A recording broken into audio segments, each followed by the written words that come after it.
ఇవ్వాలని కోరిక ఉండొచ్చు, బట్ ప్రాక్టికాలిటీ కూడా చూసుకోవాలి కదా, అది ఇంపాసిబుల్. కానీ నాకు అడ్మిషన్స్ పెరిగితే ఆటోమేటిక్గా వాళ్ళు అర్హులు అవుతారు అని అది నేను ఇస్తాను. That I'll take care. No, DSC every year ఇస్తానని చెప్పా కదా. డిఎస్సి నేను మీరు మీడియాలో నేను ప్రెస్ రిలీజ్ ఇచ్చా కదా, every year we're going to do DSC అమ్మా, నో సెకండ్ థాట్స్. గత ప్రభుత్వంలో కాదు. అండ్ డిఎస్సి నోటిఫికేషన్ కొంతవరకు మాస్టర్ చేసాం అనుకుంటున్నా, ఎందుకంటే 24 కేసులు తట్టుకున్నాం స్వామి.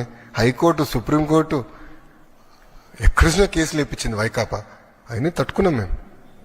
I believe it's one of the best DSC notification we have done.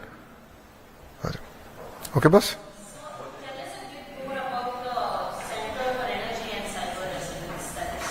I'll come back on that. I want to only focus on school education today.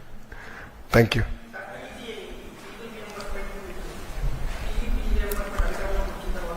Yes, sir. PG, adi Videsi Vidya.